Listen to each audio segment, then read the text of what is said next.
बिस्मिल्लाहिर्रहमानिर्रहीम। अस्सलाम वालेकुम फ्रेंड्स, मैं हूं मारिया और आप लोग देख रहे हैं मेरा YouTube channel Maria kitchen tips. Friends, आज मैं रिपोर्ट करने जा रही हूं बहुत ही ज़बरदस्त, बहुत ही फूलों से भरी हुई ये जो मेरी गुले दोपहरी है, मूस रोज़ भी बोलते हैं इसको और इसको बोलते हैं पाँचुला का भी। तो फ्रेंड्स, इसके बहुत से नेम हैं और बहुत ही खूबसूरत ये लगती है। 9 o'clock भी इसको बोला जाता है और ऑफिस टाइम पे बोला जाता है इसको। तो यहाँ जो है ना हैंगिंग बास्केट जो है ना, इसके अंदर मैं इसको लगाना चाह रही थी और क्या हुआ कि मेरे पास काफ़ी ज़्यादा थी, लेकिन ये कि 2 माह जो है ना वो गार्डनिंग को प्रॉपर टाइम ना देने की वजह से मेरे काफ़ी प्लांट्स जो है ना वो ख़राब हो गए। तो फ्रेंड्स, आज इसको रिपोर्ट करने जा रही हूँ। यहाँ मीडिया जो है ना इसके लिए कौन सा इंतखाब करना चाहिए आपको। मीडिया जो इसके लिए बहुत ही ज़बरदस्त सा मीडिया मेरे पास है ऑलरेडी बना हुआ, जिसमें ये आपको काउडंग कंपोस्ट जो है ना वो शामिल नज़र आ रही होगी। इसमें काउडंग कंपोस्ट जो है वो मैंने शामिल की थी। मिट्टी जो है ना वो आपकी वेल ड्रेन होनी चाहिए, बुरबरी होनी चाहिए, ऐसी मिट्टी होनी चाहिए जिसके अंदर से पानी जो है ना वो रुके ना, बह जाए। पानी जो है ना वेल ड्रेन होनी चाहिए, मतलब मिट्टी आपकी सॉइल सैंडी सॉइल होनी चाहिए, चिकनी मिट्टी नहीं होनी चाहिए। तो इस चीज़ का आपने ख्याल करना है। तो यहाँ हैंगिंग बास्केट के अंदर जो है ना वो मैं लगा रही हूँ कुछ जो मीडिया ना इसके अंदर वो जो है वो लीव कंपोस्ट है। लीव कंपोस्ट से ये होता है कि आपका जो हैंगिंग पॉट होती हैं वो ज़्यादा वज़नी नहीं होते, तो इसलिए ये सारी चीज़ें जो है ना मिक्स है। वैसे अगर आप अपने घर में रेशो बनाना चाहते हैं तो 70% आप गार्डन सॉइल, 30% आप इसमें काउडंग कंपोस्ट जो होती है तकरीबन वो 2 से 3 साल पुरानी जो होती है वो आप डाल के, तो उससे भी आप जो है ना ये बना सकते हैं इसका मीडिया। और अगर आपकी सैंडी सॉइल है, अगर आपकी सैंडी सॉइल नहीं है, चिकनी मिट्टी है, फिर आपने उसमें रेत जो है ना वो भी सैंड भी शामिल करनी है। 10% सैंड का जो है ना वो रेशो भी होना चाहिए। तो अब जो मीडिया जो है वो बन चुका है मेरे पास। अब मैं इसको रखूँगी यहाँ। और ये वाली जो है ना ये एक फ्रेंड्स होती है देसी वाली। ये देसी वाली नहीं है, ये इम्पोर्टेड वैरायटी है। इसको लगाते वक्त आपने एक चीज़ का ख़ास ख्याल रखना है, ये कटिंग के थ्रू कभी भी ग्रो नहीं होती। इसको जब भी आपने लगाना है इसकी कटिंग नहीं लगेगी, बल्कि आपको इसी तरीके से इसकी जो रूट्स हैं, रूट्स के जो है ना थ्रू इसको ग्रो करना पड़ेगा। यहाँ मैं इसको डिवाइड करूँगी, कुछ दूसरे पॉट में शामिल करूँगी और इसके जो है ना वो रूट्स समेत इसको निकालूंगी। अगर आपकी कटिंग जो है वो ग्रो नहीं होती तो उसकी यही रीज़न है कि ये जो इम्पोर्टेड वैरायटी है इसकी कटिंग लगाने की गलती कभी भी नहीं करनी चाहिए। इसकी कटिंग जो है ना वो ग्रो नहीं होती। तो जो कटिंग ग्रो होती है वो एक ही कलर उसमें आता है, वो देसी है और उसमें वो शॉकिंग सा कलर होता है, पिंक टाइप कलर होता है, जो मतलब देसी वैरायटी होती है।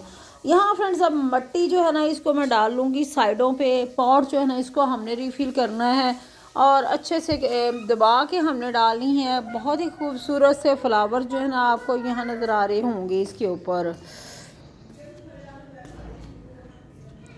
यहाँ फ्रेंड्स, इसको रिपोर्ट जो है वो मैंने कर लिया है, बहुत ही खूबसूरत। इसमें बहुत से कलर्स जो है ना फ्रेंड्स आपको मिल जाएंगे।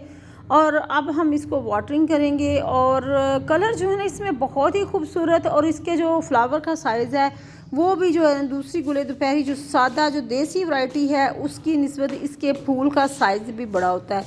ये जो मैं नर्सरी से लेके आई थी, इसलिए मुझे जो है ना इसके अंदर से ये जो जड़ी बूटियाँ हैं इनको अलग करना पड़ेगा ताकि ये अच्छे से जो है ना इसकी ग्रोथ हो सके। वैसे तो ये बहुत ही ढीठ किस्म की बूटी होती है, ग्रो होती रहती है, लेकिन अगर आप किसी वजह से ग्रो नहीं हो रही तो उसकी रीज़न यही हो सकती हैं कि या तो आपने इसको शेडी एरिया में रखा है या फिर आपका जो है ना वो जो मीडिया है वो अच्छा नहीं बना हुआ। यहाँ मैंने इसको रूट समेत निकाला है और अब दूसरे पॉट के अंदर जो है ना वो मैं इसको लगाऊंगी। फ्रेंड्स, जो दूसरा जो पॉट है इसके अंदर भी मिट्टी जो है वो मैंने डाल ली है और अब जो है ना इसके अंदर भी कटिंग जो है ना वो लगाऊंगी मैं। रूट्स में था आपने इसकी कटिंग लगानी है तो आपको 100% रिज़ल्ट मिलेगा। फ्रेंड्स, ये जो इम्पोर्टेड वैरायटी जो है ना इसकी यहाँ मैं बात कर रही हूँ, बहुत ही खूबसूरत इसके फ्लावर्स लगते हैं। गर्मियों में तो फुल ये जौबन पे होती है, बहुत ही अच्छे से इसकी ग्रोथ होती है, बहुत कम इसको फर्टिलाइज़र की ज़रूरत होती है और बहुत ही अच्छे से ग्रो होती रहती है। जब रेनी सीज़न होता है शुरू तो अब थोड़ा सा मसला होता है, क्योंकि जब आप इसके ड्रेन वगैरह नहीं चेक करते हैं पॉट्स वगैरह के, तो पानी भर जाता है, तो इसकी रूट्स जो है ना वो गलना शुरू हो जाती हैं। अदरवाइज़ ये बहुत ही अच्छे से ग्रो होती रहती है और लंबे अरसे तक आपके पास ये चलती ही रहती है, अगर आप इसकी जो है ना इसको मतलब इससे थोड़ा सा ख्याल कर लेते हैं जब ख़ासकर रेनी सीज़न होता है। अदरवाइज़ ये बहुत ज़बरदस्त आपको फ्लावरिंग देती है। और ये फुल डे की सनलाइट जो है ना ये उसमें इसकी जो है ना ग्रोथ अच्छी होती है, इसके ऊपर फ्लावरिंग भी अच्छी होती है। इसलिए आप कोशिश करें कि इसको ना रखें ऐसी जगह पे जहाँ ये फुल डे की सनलाइट मिले। यहाँ फ्रेंड्स कटिंग जो है तकरीबन 6-7 कटिंग जो है ना वो मैंने यहाँ भी लगा दी हैं, और जो है ना मिट्टी ऊपर डाल देंगे। और ये है कि अगर आप इसकी कटिंग जब लगा रही हैं जब रूट समेत, तो अगर आप इसको थोड़ा सा फैला देंगे मिट्टी के ऊपर, तो फिर नई जो है ना इसकी निकलना शुरू हो जाएंगी, रूट्स वगैरह भी निकलना शुरू हो जाएंगी। तो इस तरीके से फ्रेंड्स ये हमने इसको लगा लिया है, और आप भी इसी तरीके से इसको इसकी कटिंग लगा सकते हैं। इसकी रूट्स में जो है ना आप इसको लगा सकते हैं, अदरवाइज़ इसकी जो कटिंग है वो नहीं लगती। वाटरिंग करेंगे फ्रेंड्स, वाटरिंग जो है वो भी हमने यहाँ कर ली है। भी फ्रेंड्स हमने इसको कर ली है, और यही एक चीज़ का आपने ख्याल करना है कि अगर आप इससे अच्छी फ्लावरिंग जो है वो लेना चाहते हैं, तो फिर आपने इसके लिए इंतखाब करना है ऐसी जगह का जहाँ फुल डे की सनलाइट आती हो। तो आप जो है इसको लगा सकते हैं, हैंगिंग जो है बास्केट जो है उसके अंदर भी लगा सकते हैं, वैसे भी जो पॉट्स होते हैं आप उसको लगा सकते हैं। तो बहुत ही ज़बरदस्त बहुत ही अच्छे तरीके से ये आपके पास ग्रो होती रहेगी। तो कोई इतना मुश्किल काम नहीं है गुल दोपहरी को लगाना। गुल दोपहरी का जो भी आप इसका नाम मतलब आपके एरिया में बोला जाता है, लेकिन यही है कि ये बहुत ही खूबसूरत और इसके ऊपर बहुत ही अच्छी फ्लावरिंग जो है फ्रेंड्स होती है। करने के बाद का रिज़ल्ट ये है कि कितना खूबसूरत कितना शानदार सा इसके ऊपर फ्लावर निकला है। और कुछ जो है वो मैंने हैंगिंग बास्केट में लगाई थी। एक फ्लावर जो है ये भी बहुत ही खूबसूरत आप ये देख सकते हैं कितना शानदार सा फ्लावर है। और कुछ जो है ना यहाँ आप देख सकते हैं कि ये जो मैंने यहाँ लगाई थी तो बहुत ही ज़बरदस्त इसके ऊपर भी बर्ड्स बनना जो है ना वो शुरू हो चुके हैं। तो ये थी आज की वीडियो। आई होप आपको आज की वीडियो अच्छी लगेगी।